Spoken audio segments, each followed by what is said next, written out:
جب ان کو وہاں رکھا جائے گا اصحاب الاعراف کو، تو وہاں سے وہ ان لوگوں کو بھی دیکھیں گے جن کو جو جنت میں جا رہے ہیں، جنت میں جانے والوں کو بھی وہ دیکھیں گے، اور اسی طریقے سے جن لوگوں کو جہنم میں لے کے جایا جا رہا ہے ان کو بھی وہ دیکھیں گے۔ یعنی جنتی جنت میں جاتے ہوئے وہیں سے گزریں گے، اور جہنمی ان کو جب جہنم کی طرف لے جایا جائے گا تو وہ بھی کیا ہے وہیں سے گزریں گے۔ اصحاب الاعراف یہ ان سب کو دیکھیں گے، جب جنتیوں کو وہ دیکھیں گے، جنتیوں کو وہ دیکھیں گے تو ان کو سلام کریں گے۔ قرآن کہہ رہا ہے سلام علیکم، کہیں گے کہ آپ پر سلامتی ہو، ان کو سلام کریں گے۔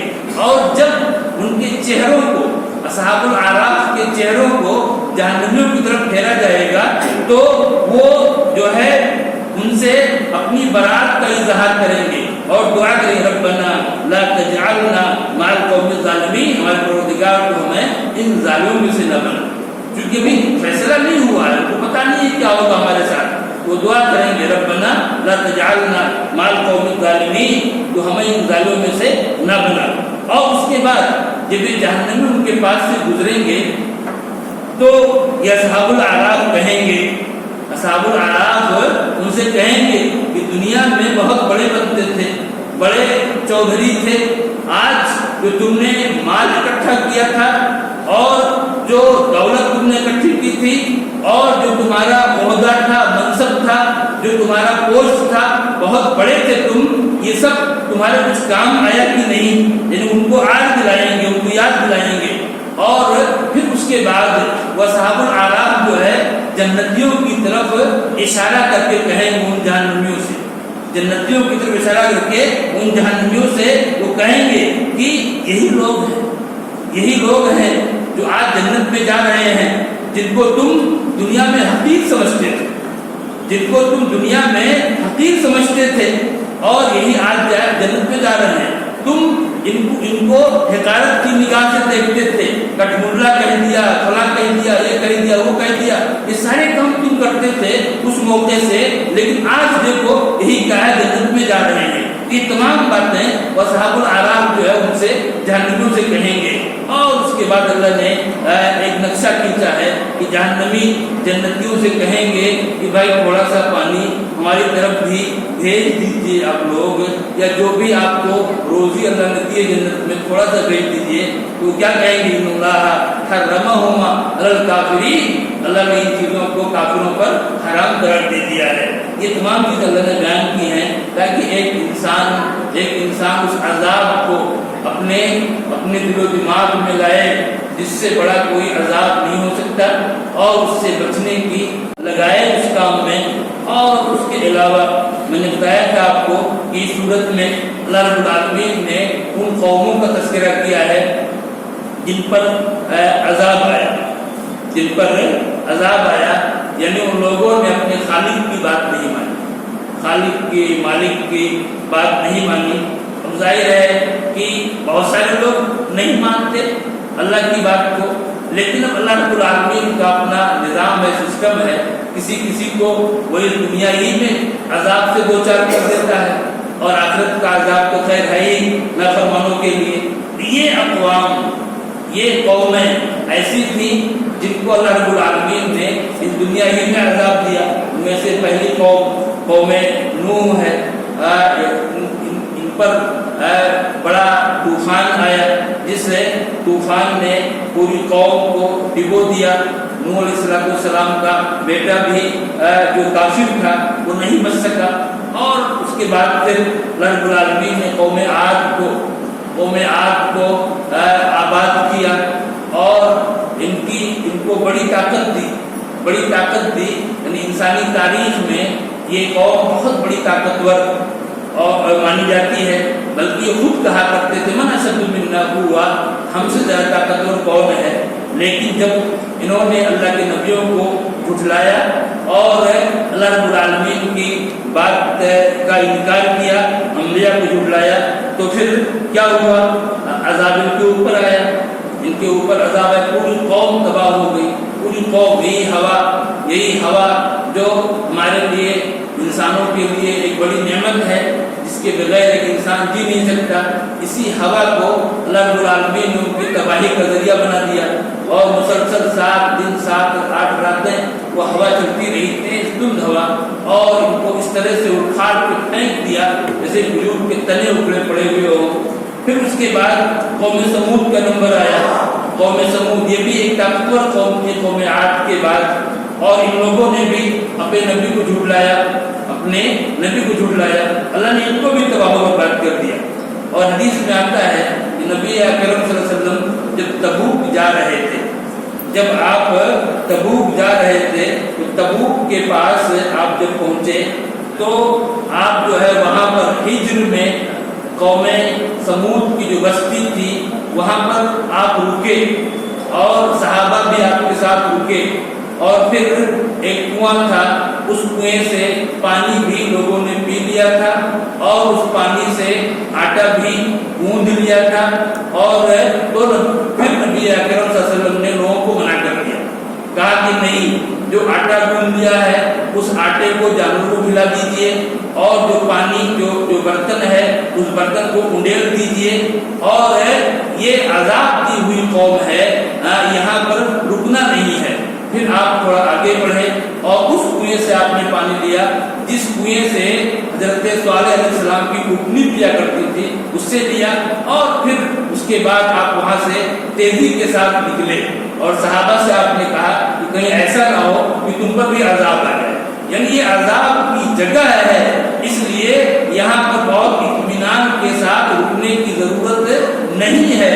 اللہ کے عذاب کو اپنے دل و دماغ میں بٹھانے کی اور بسانے کی ضرورت ہے. اس قوم کو اللہ نے عذاب دیا. اس قوم نے اپنے نبی سے نشانی طلب کی تھی. نشانی کہا کہ اس پہاڑ سے ایک اونٹنی نکالو، اس پہاڑ سے ایک اونٹنی نکالو، اور اونٹنی بھی ایسی ہو کہ وہ نکلنے کے بعد بچہ دے. ایسی اونٹنی نکالو تو ہم ایمان لے آئیں گے.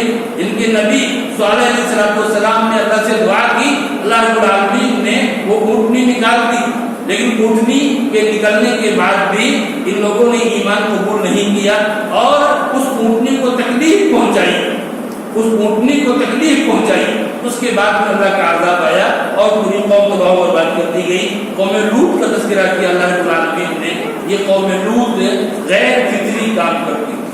نیچرل طریقہ جو اللہ رب العالمین نے سیکس کا بنایا ہے اس سے ہٹ کر کے یہ قوم اپنی سیکس کا انتظام کرتی تھی. اللہ رب العالمین نے اس پوری قوم کو بھی تباہ و برباد کر دیا. اور پھر قوم شعیب کا ذکر کیا اللہ رب العالمین نے. یہ قوم بھی مشرک تھی، یہ قوم بھی سب مشرک تھے، یہ لوگ بھی شرک کرتے تھے، اور اس کے ساتھ ساتھ یہ لوگ تاجر تھے. قوم شعیب کے لوگ تاجر تھے، بزنس مین تھے. ان کے یہاں بڑی خرابی یہ تھی، یہ ناپ توڑ میں کمی کرتے تھے. اس کو اللہ نے ذکر کیا ہے، ناپ توڑ میں کمی کرتے تھے، راستوں پہ بیٹھ جاتے تھے، لوگوں کو لوٹ لیا کرتے تھے. یہ چیزیں تھیں. اللہ کے نبی نے سمجھایا ان کو، لیکن یہ مانے نہیں. آخر ان کو بھی اللہ کے عذاب نے دبوچ لیا اور یہ پوری قوم تباہ و برباد کر دی گئی. اور پھر اس کے بعد اللہ رب العالمین نے فرعون کا ذکر کیا ہے، جس کے پاس موسیٰ علیہ السلام کو بھیجا گیا تھا. کتنا بڑا ظالم اور جابر تھا یہ فرعون. کی جتنے بھی انبیاء آئے تنا بھیجے گئے، لیکن اس جابر اور ظالم کے پاس اللہ نے ایک ساتھ 2 نبیوں کو بھیجا، موسیٰ علیہ السلام کو اور ان کے بھائی حضرت ہارون علیہ السلام کو بھیجا. لیکن اور ان لوگوں نے سمجھایا، دعوت دی، اور اپنی جو نشانیاں تھیں موسیٰ علیہ السلام اپنے بغل میں ہاتھ لے جاتے تھے، اور پھر آپ کی ہتھیلی بغیر کسی بیماری کے چمکنے لگتی تھی، اور اپنے لاٹھی کو زمین پہ مارتے تھے اور وہ اژدہا صاف بن جاتا تھا. یہ نشانیاں بھی موسیٰ علیہ السلام نے دکھائی، لیکن یہ آدمی ایمان نہیں لایا، اپنی قوم کو بہکاتا رہا. ساری چیزیں ہوئی، پھر ان کے اوپر ایک ایک کر کے عذاب آیا. پہلے چھوٹی چیزیں آئیں، چھوٹی چیزیں اللہ نے ان کے اوپر چھوٹی چیزوں کو بھیجا. جیسے کہ خون کو، میڈک کو، اور اس کے علاوہ دوسرے چھوٹی آفتوں کو بھیجا. جب بھی کوئی آفت آتی تھی تو یہ تھوڑا سا نرم پڑتے تھے اور موسیٰ علیہ السلام سے دعا کراتے تھے کہ آپ دعا کر دیجیے اور ایمان لے آئیں گے، لیکن پھر ایمان نہیں لاتے۔ بالآخر اللہ رب العالمین نے فرعون کو اور سارے فرعونیوں کو دریا میں ڈبو دیا۔ بنی اسرائیل کے سامنے، بنی اسرائیل کی آنکھوں کے سامنے ان سب کو ڈبو دیا اور سب کے سب تباہ و برباد ہو گئے۔ اللہ رب العالمین نے واقعات کو بیان کیا ہے، واقعات کو بیان کیا ہے، ان معذب اقوام کو بیان کیا ہے، اور پھر اس لیے بیان کیا ہے تاکہ ایک انسان عبرت پکڑے، نصیحت لے، عبرت پکڑے، اور اللہ رب العالمین کے عذاب کو اپنے دل و دماغ میں وہ حاضر کرے اور ایسے تمام کاموں سے بچے جو اللہ کے عذاب کو دعوت دے رہے ہوں، جن کی وجہ سے ایک انسان اللہ کے عذاب سے دوچار ہو، ان کاموں سے اپنے آپ کو بچائے۔ اس وجہ سے اللہ رب العالمین نے ان واقعات کو بیان کیا ہے، اور پھر اس کے بعد بنی اسرائیل کو تذکرہ کیا ہے کہ فرعون کے ڈوبنے کے بعد پھر موسیٰ علیہ السلام کیسے کوہ طور پہ گئے اور وہاں سے تورات کو لے کر کے آئے، اور پھر کیسے بنی اسرائیل نے بچڑا بنایا، سامری نے کیسے بنایا، اور پھر اس بچڑے کی ان لوگوں نے عبادت بھی کر لی۔ تمام چیزیں اللہ رب العالمین نے بیان کی ہیں، اور بھی دیگر بہت ساری چیزیں اس صورت میں بیان کی گئی ہیں۔ اللہ رب العالمین ہم کو اور آپ سب کو ان باتوں سے عبرت لینے کی توفیق عطا فرمائے، آمین۔